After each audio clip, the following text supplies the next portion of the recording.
ഇത് പ്രധാനമന്ത്രി മോദിജീൻ്റെ ഒരു പ്രോഗ്രാമാണ്. അതിൽ ഇംഗ്ലീഷിൽ എഴുതിയത് കാണുന്നുണ്ടല്ലോ, every Indian must have access to clean and safe water.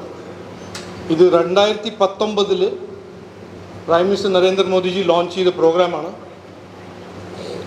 ഇതിൻ്റെ ഇതിൻ്റെ ബാക്ക്ഗ്രൗണ്ട് ഇതാണ്. 2019 വരെ നമ്മുടെ ഇന്ത്യ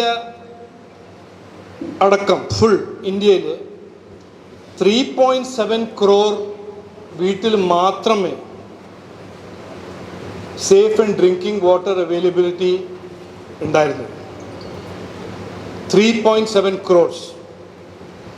അതിൻ്റെ ടോട്ടൽ ഹൗസ് ഹോൾഡ്സ്, ഇന്ത്യയിലെ ടോട്ടൽ ഹൗസ് ഹോൾഡ്സ് ആണ്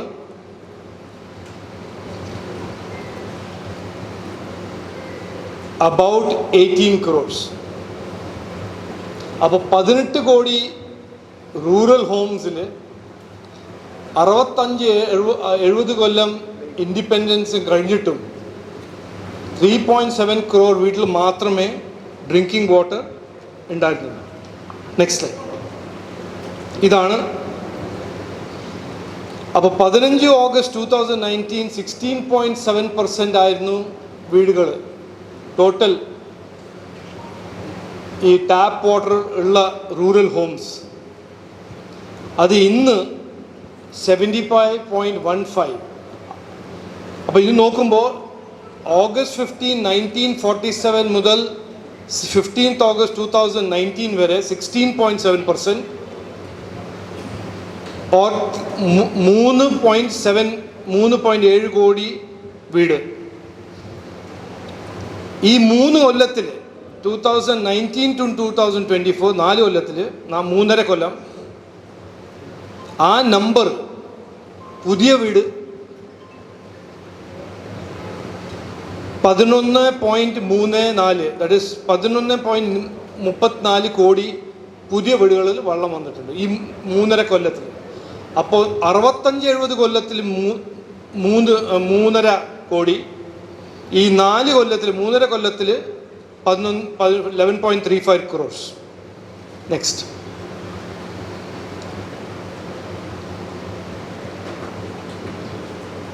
ഞാൻ തിരുവനന്തപുരത്തെ പറ്റി ഞാൻ ഒന്ന് ഫോക്കസ് ചെയ്യാൻ ആഗ്രഹിക്കുന്നു. ഇവിടെ 7 ലക്ഷം ടോട്ടൽ ഹോംസ് ആണ്. 7 ചില്ലറ അങ്ങനെ. ആ 7 ലക്ഷം വീട്ടിൽ 2019 1.69 lakhs വീട്ടിലായിരുന്നു വെള്ളം വരുന്നത്, tap water, safe tap water. അപ്പോൾ കാണുന്നില്ലേ, കോവലം, നെയ്യാറ്റിൻകര, പാറശാല, ഇതായിരുന്നു ഏറ്റവും വലിയ ഏരിയാസ് ഈ ടാപ്പ് വാട്ടർ ഇല്ലാണ്ട്, കുടിവെള്ളം ഇല്ലാണ്ട് ജീവിക്കുന്ന സെഗ്മെൻറ്റ്സ്. അത് ഇന്ന് 23.20% ആയിരുന്നു ഓഗസ്റ്റ് 2019 ഡ്രിങ്കിങ് വാട്ടർ അവൈലബിലിറ്റി. ഇന്ന് അത് 62.40 ആയി, പ്രൈം മിനിസ്റ്റർ നരേന്ദ്രമോദിൻ്റെ ജൽ ജീവൻ മിഷൻ്റെ കാരണം. നെക്സ്റ്റ്. അപ്പം 4 കൊല്ലം 3.5 കൊല്ലത്തിൽ കേരള സർക്കാർ, സംസ്ഥാന സർക്കാർ 70 കൊല്ലത്തിൽ ചെയ്യാൻ പറ്റാത്ത സാധനങ്ങൾ 4 കൊല്ലത്തിൽ അച്ചീവ് ചെയ്തിട്ടുണ്ട്. 3.5 കൊല്ലം. നെക്സ്റ്റ്. ബട്ട് ഇന്നും ഗവൺമെൻറ് ഓഫ് ഇന്ത്യൻ്റെ കാശ് ഉണ്ടായിട്ടും അത് അവൈലബിൾ ആയിട്ടും സാങ്ഷൻ ആയി കഴിഞ്ഞിട്ടും ഇന്നും തിരുവനന്തപുരം ഡിസ്ട്രിക്റ്റിൽ 2.6 lakh ഹൗസ് ഹോൾഡ്സ്, റൂറൽ ഹൗസ് ഹോൾഡ്സിൽ ക്ലീൻ ഡ്രിങ്കിങ് വാട്ടർ അവർ വെയിറ്റ് ചെയ്യുന്നു. അവരുടെ ഒരു അവകാശം, അവരുടെ ആ ക്ലീൻ ഡ്രിങ്കിങ് വാട്ടർ മറ്റെത്രയോ ആൾക്കാർക്ക് കിട്ടിയ ആ ഒരു അവകാശം അവരും ഇന്നും വെയിറ്റ് ചെയ്യുന്നു. എന്തുകൊണ്ട്? കേരള ഗവൺമെൻറ് മാച്ചിങ് ഗ്രാൻറ്റ് അവർക്ക് കൊടുക്കാൻ കാശില്ല. ഗവൺമെൻറ് ഓഫ് ഇന്ത്യ, അത് എൻ്റെ മിനിസ്ട്രിയാണ്, Jal Shakti ministry, government of India ഈ കാശ് സാങ്ഷൻ ചെയ്ത് വെച്ചിരിക്കുന്നത് 3 കൊല്ലം മുമ്പേ, മുഴുവൻ ഈ വാട്ടർ കണക്ഷൻ ഉണ്ടാക്കാൻ. നെക്സ്റ്റ്. ഇതാണ് ഇന്നത്തെ സിറ്റുവേഷൻ. എത്രയോ state under Jal Jeevan mission 100% drinking water availability അവർ 100% എത്തി അവരുടെ ടാർഗറ്റല്ല. കേരള, ജാർഖണ്ഡ്, രാജസ്ഥാൻ, വെസ്റ്റ് ബംഗാൾ എല്ലാ INDI alliance partners government of India കാശ് കൊടുക്കാൻ തയ്യാറാണ്. കാശ് അലൊക്കേറ്റ് ചെയ്തിട്ടും അവരുടെ സിറ്റിസൻസും അവരുടെ ജനങ്ങൾക്ക് ഈ ക്ലീൻ ഡ്രിങ്കിങ് വാട്ടറിൻ്റെ അവരുടെ അവകാശം അവർ ഫുൾഫിൽ ചെയ്യുന്നില്ല. Next, Kerala trails far behind. And എനിക്ക് ഏറ്റവും ഇമ്പോർട്ടൻറ്റ് എനിക്ക് എൻ്റെ കോണ്ടെക്സ്റ്റിൽ Thiruvananthapuram as one of the metros is also trailing far behind. കേരളത്തിൻ്റെ പ്രോബ്ലംസ് ഇതാണ്: delay in releasing money, lack of availability of money, delay in award of works, land availability issue. ഞാൻ ഇംഗ്ലീഷിൽ വായിക്കുന്നത് ഇതെല്ലാം മനസ്സിലാവുന്നുണ്ടല്ലോ. 53% മാത്രമേ Kerala household functional household tap connection. ഇതാണ് fact. പാർലമെന്റിന്റെ standing committee on water resources 22-23 കേരളത്തിൻ്റെ സ്ലോ പ്രോഗ്രസിനെ പറ്റി അവർ officially on record concern express ചെയ്യുന്നു. ഗോവ, ഗുജറാത്ത്, ഹരിയാന, പുതുച്ചേരി ഇവരെല്ലാം 100% അച്ചീവ് ചെയ്തിരുന്നു. ഈ പ്രീവിയസ് സ്ലൈഡിൽ നിന്ന് ഇതിൽ നോക്കിയാൽ എത്രയോ സ്റ്റേറ്റ് 100% എത്തി, എത്രയോ സ്റ്റേറ്റ് 80-92%. നമ്മുടെ കേരള ഇപ്പോഴും ആ ലെവലിലാണ്. നെക്സ്റ്റ്, എൻ്റെ ആസ് എ ഇവിടുത്തെ കാൻഡിഡേറ്റ് ആയിട്ടും എൻ്റെ ഒരു ഡിമാൻഡാണ്, എല്ലാവരുടെയും ഡിമാൻഡാണ്. നമ്മുടെ നെയ്യാറ്റിൻകര, പാറശാല, കോവലം അവിടെയാണ് ഈ മെജോറിറ്റി ഇപ്പോഴും. ഈ 1.7 lakhs-ൻ്റെ അൺകണക്റ്റഡ് വീടുകൾ ഇപ്പോഴും ആ ഡിസ്ട്രിക്ട്സിലാണ്. 2.6 lakh വീടുകൾ ഔട്ട് ഓഫ് 7.1 lakh ഇപ്പോഴും മെജോറിറ്റി നമ്മുടെ പാറശാല, നെയ്യാറ്റിൻകര, കോവലം, കുറച്ചല്ല നിയമത്തിൽ കുറച്ച് വട്ടിയൂർക്കാവും. ഇവിടെ ഈ അവർക്കും ഒരു അവകാശമുണ്ട്, അവരുടെ ഒരു റൈറ്റാണ്. അവരുടെ വീട്ടിലും ഇങ്ങനെ സേഫ് ഡ്രിങ്കിങ് വാട്ടർ കിട്ടണം എന്ന് ഗവൺമെൻറ് ഓഫ് ഇന്ത്യ ആ ഫണ്ടെല്ലാം റെഡി വെച്ച് 2 കൊല്ലമായിട്ട് വെയിറ്റ് ചെയ്യുന്നതാണ്. ഇതുവരെ ഇത് നടന്നിട്ടില്ല. അപ്പോൾ ലാസ്റ്റ് സ്ലൈഡ് ഇതാണ്: അർജൻറ്റ് ഇൻ്റർവെൻഷൻസ് റിക്വയർഡ്. അതിൽ ഞാൻ പറഞ്ഞത് തിരുവനന്തപുരം ഡിസ്ട്രിക്റ്റിൽ ഈ 2.6 lakhs വീടുകളിൽ ഡ്രിങ്കിങ് വാട്ടർ എത്തിക്കണം. കേരള ഗവൺമെൻറ് അതിന് പറ്റില്ലെങ്കിൽ അത് ഞങ്ങളോട് ഗവൺമെൻറ് ഓഫ് ഇന്ത്യയോട് പറഞ്ഞിട്ട്, ഞാൻ ഇന്ന് പറയുന്നു, കാൻഡിഡേറ്റ് MP ആയിക്കഴിഞ്ഞ് മിനിസ്റ്ററായാൽ ഇത് എൻ്റെ ഏറ്റവും നമ്പർ 1 പ്രയോറിറ്റി ആയിരിക്കും. ഈ ഡ്രിങ്കിങ് വാട്ടർ സ്കീമും വീട്ടിൽ ഡ്രിങ്കിങ് വാട്ടർ സപ്ലൈൻ്റെ കണക്ഷൻസിന് വേണ്ടി മുമ്പോട്ട് പോകാൻ, അതിന് കംപ്ലീറ്റ് ചെയ്യാൻ അതിന് എൻ്റെ നമ്പർ 1 പ്രയോറിറ്റി ആയിരിക്കും. Thank you. വിഷയം ചോദിച്ചു. നമുക്ക് ഈ 2011 സെൻസസിൽ തന്നെ നമ്മുടെ Thiruvananthapuram tap water and good drinking water sources already 90% cover ചെയ്തിട്ടുണ്ട്. സിറ്റി അത് district rural house hold 7. And the National Family Health Survey 2015 we came to 95%. അപ്പോൾ എല്ലാവരും വെള്ളം ഉണ്ടെന്നാണ് പറയുന്നത്. സെൻട്രൽ ഗവൺമെന്റ് ഫിഗർ അല്ല, അത് സെൻസസ് ഫിഗർ. അത് നാഷണൽ ഫാമിലി ഹെൽത്ത് സർവേ. അല്ല, no, you'll have to tell me what the point. I don't want to get into an argument. What is the point? Jal Jeevan മിഷനിൽ as accepted by the states, ഇത് ഞാൻ പറയുന്ന data ഒന്നുമല്ല. Jal Jeevan mission is a partnership between state government and central government. ഈ 7.1 lakhs ആണ് pending tap connections in Tirunelveli district, out of which 1.69 has been connected. അത് state government accept ചെയ്ത ഫാക്റ്റാണ്. including well sources, pure drinking portable ആയിട്ടുള്ള water availability അതാണ് 95%, not just tap water. So let me explain. Jal Jeevan mission എന്ന് പറഞ്ഞാൽ വീട്ടിൽ tap water, safe tap water കൊണ്ടുവരാനുള്ളൊരു സംവിധാനമാണ്. Water source അത് underground source ആണോ ഓൺ സർഫസ് സോഴ്സ് ആണോ അത് വേറെ issue. Where there is water source already available, Jal Jeevan mission അവിടുന്ന് പൈപ്പ് എടുത്ത് മീറ്റർ ചെയ്ത് ക്വാളിറ്റി ടെസ്റ്റ് ചെയ്തിട്ട് വീട്ടിലെത്തിക്കും. അതൊന്ന്. വാട്ടർ സോഴ്സ് ഇല്ലാത്ത സ്ഥലത്ത് വാട്ടർ സോഴ്സ് ഉണ്ടാക്കും. അപ്പോൾ you may be right that water സോഴ്സിൻ്റെ ഒരു ഇഷ്യൂ ഇല്ല. അത് ഞാൻ ഇന്നിപ്പോൾ പബ്ലിക്ലി ഡിബേറ്റ് ചെയ്യാൻ പോകുന്നില്ല. ബിക്കോസ് ഐ തിങ്ക് ഈ 3 കോസ്റ്റൽ മേഖലയിലും അവിടെ ഇഷ്യൂ ഉണ്ട്, ഈവൻ ഫോർ വാട്ടർ സോഴ്സസ്. മനസ്സിലായില്ലേ? സോ ജൽജീവൻ മിഷൻ വീട്ടിൽ എങ്ങനെയാണ് സേഫ് ഡ്രിങ്കിങ് വാട്ടർ കൊണ്ടുപോകാൻ അതിൻ്റെ ഒരു സംവിധാനം, അതിൻ്റെ ഒരു ഇൻഫ്രാസ്ട്രക്ചർ എങ്ങനെയാണ് ക്രിയേറ്റ് ചെയ്യേണ്ടത്, അതാണ് ജൽജീവൻ മിഷൻ. വീട്ടിൽ ഒരു ടാപ്പ് ഉണ്ടാവണം, ആ ടാപ്പിൽ സേഫ് വാട്ടർ വരണം, ഇത്ര ഒരു 500 liters ഓഫ് വെള്ളം പെർ വീക്ക് എഷ്യോർഡ് ആവണം. അതിൻ്റെ ക്വാളിറ്റി ടെസ്റ്റിങ്ങിൻ്റെ ഒരു ഫ്രെയിം വർക്ക് ഉണ്ട്. അത് ആ സേഫ് ഡ്രിങ്കിങ് വാട്ടറിൻ്റെ എഷ്യോർഡ് സേഫ് ഡ്രിങ്കിങ് വാട്ടർ ആവണം. അതാണ് ജനങ്ങളുടെ ഇന്നത്തെ ഈ ആഫ്റ്റർ ദി ജൽജീവൻ മിഷൻ ജനങ്ങളുടെ റൈറ്റ്, ജനങ്ങളുടെ അവകാശം, അതാണ് അവർക്ക് വേണ്ടത്, അതാണ് കൊടുക്കുന്നത് JJM. എൻ്റെ പോയിന്റ് ഇവിടെ ഇതാണ്. ആ ഒരു അവകാശം, ആ ഒരു റൈറ്റ് ഇവിടെ അറ്റ്ലീസ്റ്റ് ഇൻ 3 districts അത് ആവാൻ പറ്റിയിട്ടില്ല, അത് കംപ്ലീറ്റ് ആയിട്ടില്ല. കഴിഞ്ഞ ദിവസം മുഖ്യമന്ത്രി പിണറായി വിജയൻ പറഞ്ഞത് ഭാരത് മാതാ കീ ജയ് എന്ന മുദ്രാവാക്യം സംഘപരിവാറുകാരല്ല കൊണ്ടുവന്നത്, അത് വിളിക്കുമ്പോൾ അക്കാര്യം ഓർക്കണം, മുസ്ലിമാണ് കൊണ്ടുവന്നതെന്നാണ് പറയുന്നത്. അല്ല, എനിക്ക് ഇതിൻ്റെ കോണ്ടെക്സ്റ്റ് മനസ്സിലാവുന്നില്ല. ഇതാരാ പറഞ്ഞത്? ഇത് ഈ ഒരു ഫെയ്ത്താണ് ചെയ്തത്, മറ്റേ ഫെയ്ത്ത് ചെയ്തില്ല എന്ന്. ഞാനൊരു ഡിഫൻസ് ഓഫീസറുടെ മകനാണ്. നമ്മുടെ 1947, 1948 ആദ്യം നമ്മുടെ ഇന്ത്യക്ക് ത്യാഗം ചെയ്ത ഓഫീസർ ഒരു ബ്രിഗേഡിയർ മുഹമ്മദ് ഉസ്മാൻ ആയിരുന്നു. അദ്ദേഹം മുസ്ലിം ആയിരുന്നു. അദ്ദേഹത്തിൻ്റെ ബാറ്റിൽ ഓർഡേഴ്സിലെല്ലാം അദ്ദേഹം ജയ്ഹിന്ദ് എന്ന് എഴുതിയിരുന്നു.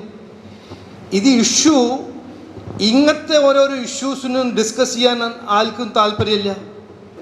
CM പിണറായി വിജയൻജി എന്താണ് ഇന്ന് ഡിസ്കസ് ചെയ്യേണ്ടത് ഇലക്ഷൻ ടൈമിൽ? എൻ്റെ ഗവൺമെൻറ്, സംസ്ഥാന ഗവൺമെൻറ് 8 കൊല്ലത്തിൽ എന്ത് ചെയ്തു ചെയ്തില്ലേ? അതിനെല്ലാം വിട്ടിട്ട് ആര് ഭാരത് മാതാ കി ജയ് പറയുന്നു, അത് ഞങ്ങൾ അക്സെപ്റ്റ് ചെയ്യാൻ തയ്യാറാണ്. ഇന്ത്യയിൽ ഹിന്ദുസും മുസ്ലിംസും ക്രിസ്ത്യൻസും എല്ലാവരും പേട്രിയോട്ടിക് ആണ്, ഭാരത് മാതാ കി ജയ് പറയുന്നു. അത് പിണറായി വിജയനും അവരെ സഖാവന്മാരെ പറയട്ടെ ഭാരത് മാതാ കി ജയ്, അതല്ല ചാലഞ്ച്. അവർ പറയട്ടെ ജയ് ഹിന്ദ്. അത് ചൈനക്കാരെ സമ്മതിക്കില്ല. ചൈന അവിടെ ഒരു ജയ് ചൈനയല്ലേ. അപ്പോൾ ഇതെല്ലാം ഒരു റിഡിക്കുലസ്നെസ്സിൻ്റെ ഒരു എക്സ്ട്രീമാണ്.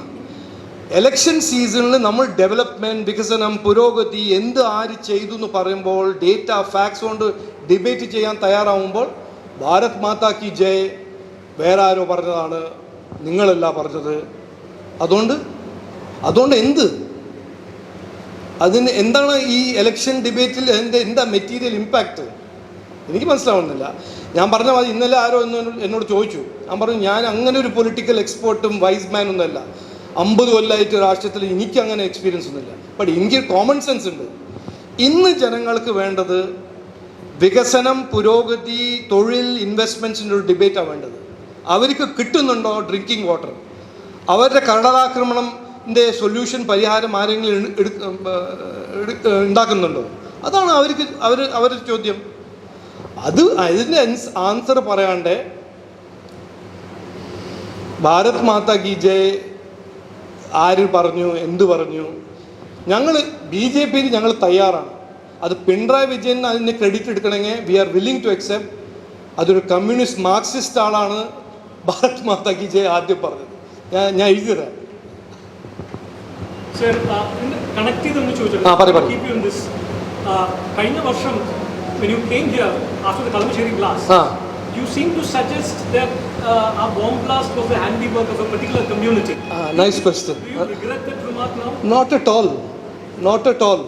I said it because ഈ സംസ്ഥാന ഗവൺമെൻറ് ഹമാസിനെ ഫ്രീഡം ഓഫ് എക്സ്പ്രഷൻ എന്ന പേരിൽ they gave them a free pass to address our youth and a free pass to radicalize our youth. That was opposed by me. എന്നെ ഇതേ മുഖ്യമന്ത്രി വർഗീയവാദി എന്ന് വിളിച്ചു. അതാണ് the basis of this debate. എന്നിട്ട് ബോംബ് എക്സ്പ്ലോഷൻ പോയപ്പോൾ ഇവിടെ സഖാവ് Govind, secretary of CPM, he said at certain time ഇത് കണക്റ്റഡ് ആണ്. അതെല്ലാവരും വായിച്ചു, ടി വിയിൽ കണ്ടു. അതിന് I also said it may be. അന്ന് there was no investigation. There are all the facts points to ഒരു പാർട്ടി, ഒരു ഗവൺമെൻറ്, ഒരു റാഡിക്കലൈസേഷൻ, റാഡിക്കൽ എലിമെൻസിൻ്റെ ഒപ്പോസ് ചെയ്യാനൊരു താല്പര്യമില്ലാത്തൊരു ഗവൺമെൻറ്. അതുകൊണ്ട് അവർ തന്നെ ആൾക്കാർ തന്നെ പറഞ്ഞു. അതുകൊണ്ട് ആൾക്കാർ ടി വി കാണുമ്പോൾ അവരുടെ ഇൻസൈഡർ പറയുമ്പോൾ എന്താ ഞങ്ങൾ പറയുന്നത്? അവരല്ലേ insider. I have no regrets on anything. അന്ന് എന്നെ വർഗീയവാദി വിളിച്ചത് പിണറായി വിജയനാ.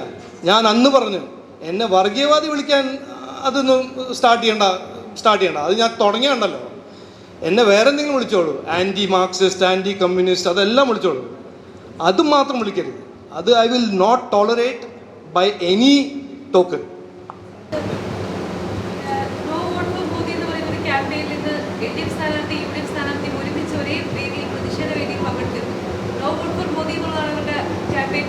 അതെ, അല്ല അതിപ്പോൾ ഞാൻ പറയേണ്ട ആവശ്യമില്ലല്ലോ, ജനങ്ങൾ പറയും. അവരിപ്പോൾ ഡെസ്പെറേറ്റ്ലി ട്രൈ ചെയ്യുന്നല്ലേ. ജയിലിൽ പോകുന്ന എല്ലാ പാർട്ടീൻ്റെ ആൾക്കാർക്ക് ഒരു ഒരു ഒരു ഒരു ഡ്രീമാണ് no vote for Modi. INDI അലയൻസിലെ എല്ലാ പാർട്ടീസും ഔട്ട് ഓൺ ബെയിലാണോ ഗോയിങ് ഇൻ ടു ബെയിലാണോ അവരെല്ലാം they are united by corruption. ഇത് അതിനെ എടുത്തിട്ട് ദേ ആർ മേക്ക് അവരെ ഒരു ഞങ്ങളാണ് വിക്ടിംസ്. അതെല്ലാം ട്രൈ ചെയ്യുന്നൊരു strategy. No vote for Modi ഇത് ജനങ്ങളാണ് തീരുമാനിക്കുന്നത്. അത് രാഹുൽ ഗാന്ധിയല്ല, പിണറായി വിജയനല്ല, അത് ഇന്ത്യ അലയൻസിൻ്റെ സ്റ്റാലിനല്ല. അവരെല്ലാം എന്ത് വേണമെങ്കിലും ചെയ്തോട്ടെ. ജനങ്ങൾ മോദിജിക്ക് ഒരു തേർഡ് ടേം എഷ്യോർഡാണ്. അത് 400 സീറ്റ് പ്ലസ് കിട്ടും. അത് ഇവർ എന്ത് ചെയ്താലും, എന്ത് സർക്കസ് ചെയ്താലും അതിനെ സ്റ്റോപ്പ് ചെയ്യാൻ പോകുന്നില്ല. ആദ്യമായി കേരളത്തിൽ മത്സരിക്കാൻ എത്തിയതാണ്. തിരുവനന്തപുരം പാർലമെന്റ് മണ്ഡലത്തിൽ അവസാനത്തെ തന്നെ മത്സരിക്കാൻ അവസരം ലഭിച്ചത്. വലിയ പ്രതീക്ഷയോടെയാണ് മത്സരം നിൽക്കുന്നത്. 1ാം ഘട്ടം ഏകദേശം പൂർത്തിയാവുകയാണ്. വോട്ടർമാരെ ഘട്ടം. ഇപ്പോൾ ഈ ഘട്ടത്തിൽ പ്രതീക്ഷ വർദ്ധിക്കുകയാണോ? തുടക്കത്തിലുള്ള ആത്മവിശ്വാസത്തോടുണ്ടോ? അല്ല, എൻ്റെ ആത്മവിശ്വാസം, ഞാൻ ഒരു ഫ്രാങ്ക് സ്റ്റേറ്റ്മെൻറ്റ്. ഞാൻ 5-ാം തീയതി ഇവിടെ വന്നപ്പോൾ ഞാൻ ഈ തെരഞ്ഞെടുപ്പിന് കണ്ടത് ഒരു മത്സരമായിട്ടായിരുന്നു, ഒരു ത്രികോണ മത്സരം. ഞാൻ വേഴ്സസ് കോൺഗ്രസ് വേഴ്സസ് ലെഫ്റ്റ്. ഞാൻ ഈ 15, 16, 17 ദിവസത്തിൽ എത്രയോ ജനങ്ങൾ മീറ്റ് ചെയ്തു, ക്രിസ് ക്രോസ് ചെയ്ത് എല്ലായിടത്തും പോയിട്ടുണ്ട്. എല്ലായിടത്തും മീൻസ് ഞാൻ ട്രൈ ചെയ്തിട്ടുണ്ട്. 14 ലക്ഷം ആൾക്കാരെല്ലാം കാണാൻ പറ്റില്ല. ബട്ട് ഞാൻ എത്രയോ ജനങ്ങളുടെ കൂടെ മീറ്റ് ചെയ്ത് അവരുടെ പ്രശ്നങ്ങളും അവരുടെ പ്രോബ്ലംസും എല്ലാം കേട്ട് എനിക്കിപ്പോൾ ഇതൊരു മിഷനാണ്. ഞാനൊരു മത്സരമായിട്ടല്ല കാണുന്നത്. എനിക്കൊരു മിഷനായിട്ടാണ് ഞാൻ കാണുന്നത്. തിരുവനന്തപുരത്തിന് ഇങ്ങനെ നമുക്ക് വിട്ട് കൊടുക്കാൻ പറ്റില്ല. മുമ്പോട്ട് കൊണ്ടുപോകണം. ഇവിടെ ചേഞ്ച് വരണം, മാറ്റം വരണം. ഞാനിപ്പോൾ എൻ്റെ ഈ എലക്ഷൻ ഒരു മത്സരമായിട്ടല്ല കാണുന്നത്. ഞാൻ കാണുന്നത് ഇതൊരു നിയോഗം, എൻ്റെ ഒരു മിഷനായിട്ടാണ് ഞാൻ കാണുന്നത്. അതുകൊണ്ട് എൻ്റെ ഓപ്റ്റിമിസം, എൻ്റെ എനർജി, എൻ്റെ കമ്മിറ്റ്മെൻറ്റ് 5-ാം തീയതി വൈകുന്നേരം ടു നൗ കമ്പയർ ചെയ്യുകയാണെങ്കിൽ ഒരു 1000 ഇരട്ടി ജാസ്തി ആയിട്ടുണ്ടെന്ന് ഞാൻ ആഗ്രഹിക്കുന്നത്.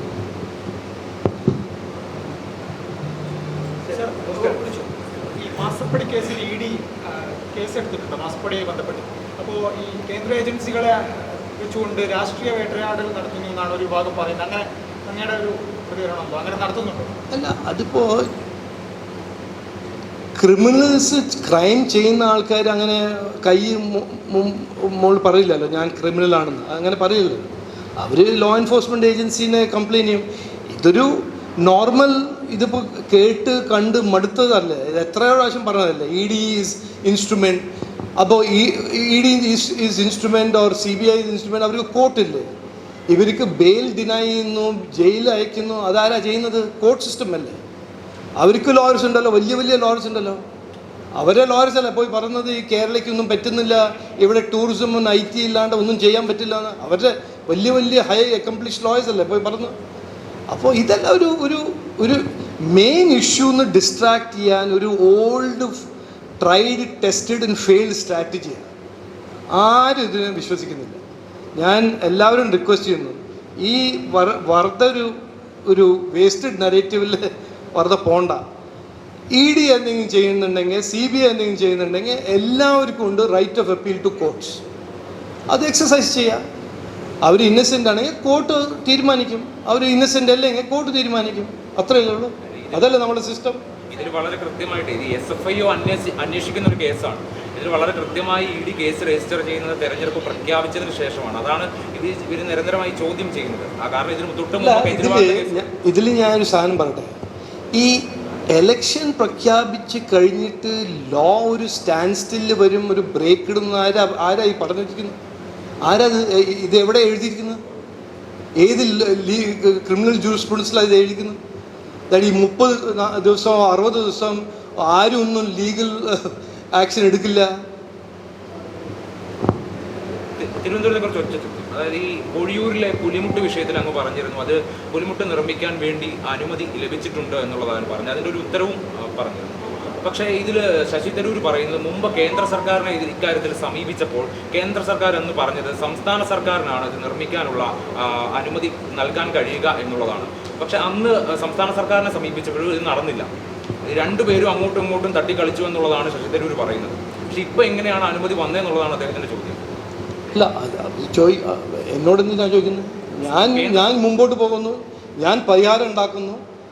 അദ്ദേഹത്തിന് പറ്റിയില്ലെങ്കിൽ അദ്ദേഹം പോയി ചോദിക്കണം. എവിടെ ചോദിച്ചത്, ആർക്കാ ലെറ്റർ എഴുതിയത്, ആ ലെറ്ററിൽ സ്റ്റാമ്പ് ഇട്ടോ ഇട്ടില്ലയോ, എൻവലപ്പ് പോസ്റ്റ് ബോക്സിൽ ഇട്ടോ ഇട്ടില്ലയോ, അത് അദ്ദേഹം പോയി ചോദിക്കട്ടെ. ഞാൻ ജനങ്ങളുടെ പ്രോബ്ലം കേട്ടു, കണ്ടു, അതിന് പരിഹാരം ഞാൻ ഉണ്ടാക്കുന്നു, ഞാൻ മുമ്പോട്ട് പോകുന്നു. ഇവരെല്ലാം ഇപ്പോൾ ഉറങ്ങിയ ആൾക്കാരെല്ലാം ഇപ്പോൾ ഉണരുമ്പോൾ എനിക്ക് വളരെ സന്തോഷമുണ്ട്. എല്ലാവരും വരട്ടെ, എല്ലാവരും ഉണരട്ടെ. ജനങ്ങളുടെ പ്രോബ്ലംസ് എല്ലാം അവർക്കും ഒന്നും മനസ്സിലാവട്ടെ. 15 കൊല്ലമായിട്ട് മനസ്സിലായില്ല, ഇപ്പോൾ മനസ്സിലാവുന്നുണ്ട്. അത് എനിക്ക് വളരെ സന്തോഷം, എനിക്കൊരു ജയം. എന്തോ